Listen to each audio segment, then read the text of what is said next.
They called me from my local Dale Earnhardt Chevrolet, said my truck was finally in. Went down and got it, got a lift kit, got new tires, and got a rack on the back from Armadillo. Then I let my imagination run wild. Started building this off-road rig. So let me introduce you to my little mule, Bucky. He's a 2023 2500 HD Chevrolet Silverado. And I do mean to tell you, Bucky is one badass truck.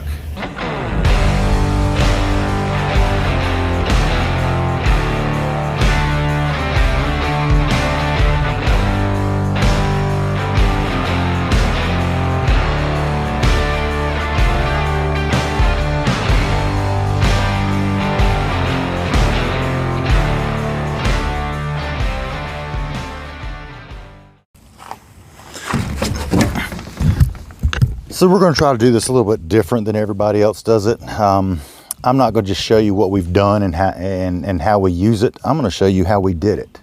Every single project on this truck, except the lift kit install, I did myself.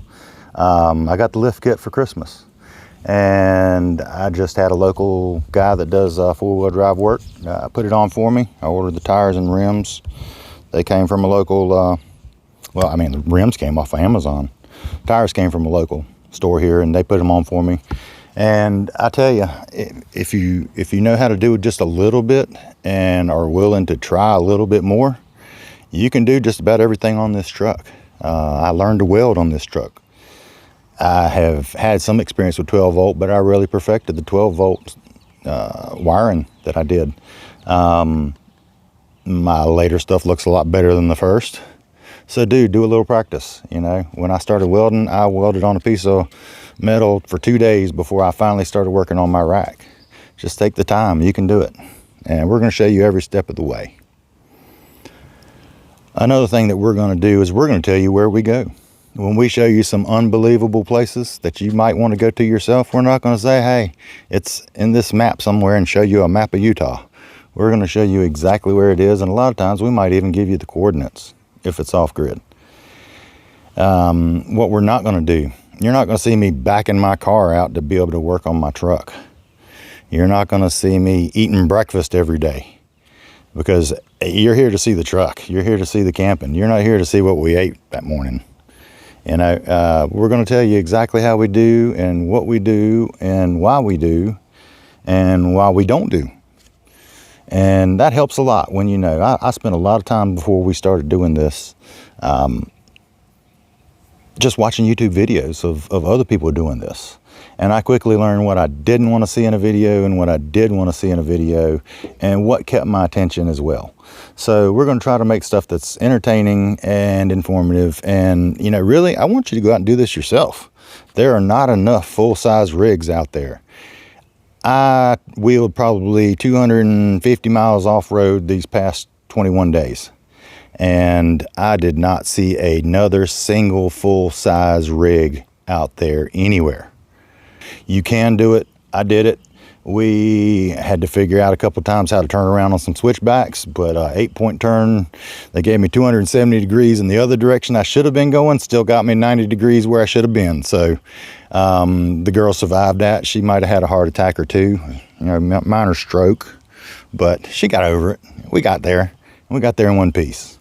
Main thing on the trails, man, is just be careful, know what you can do, and know when to turn around. Other than that, we made it through everywhere we wanted to go, and you can do it too. 2500s look badass when they're built up. They really got a mean look to them, a big healthy stance, and they ride like a Cadillac when you're going down the highway.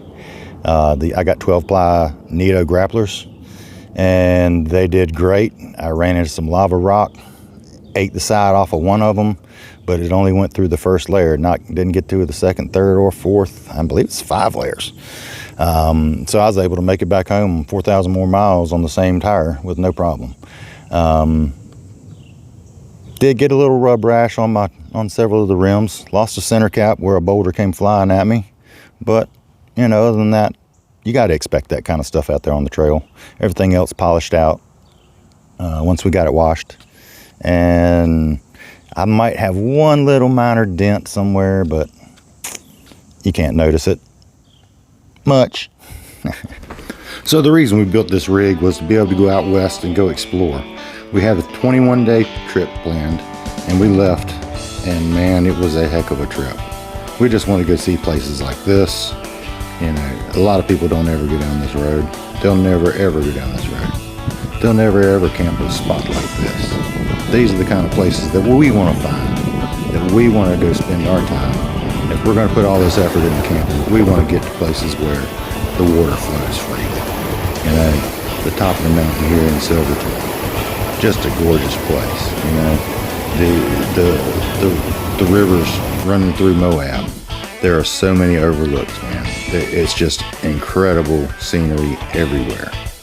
You find ancient campsites. This one's been around for several hundreds of years, you can tell. You know, that's just the Flintstones house if I've ever seen it. The night skies are incredible. This was one of our campsite views over the campfire that night. You know, this was the top in Silverton, 38 degrees that night. It's pretty chilly. You run into things like this hot spring. You just never know what you're going to find. When you drive, you can find things like this on the side of the road. This gorgeous sunset, you know, it took work to get here, but so worth it. We put a lot of technology and a lot of nice things on this rig. You know, the roof, top tent, the awning, the bathroom, the solar panel, the refrigerator. But all that helps keep us happy and keeps us out here longer. We can light up the world with Bucky's lights. Day or night, we can travel the trails, and we did. Through 16-foot deep drifts of snow to the 550 highway. We chased every dream that we ever wanted to, and we got them all. So if you've got a few minutes, check out the Building Bucky series. We've got all kinds of videos on there on all the different systems on the truck so that you can do the same thing to your truck that I did to mine. Doesn't have to be a 2500. I'm sure you can modify this to fit the rig you want to have. Thank you guys for watching, and I hope you enjoyed our videos.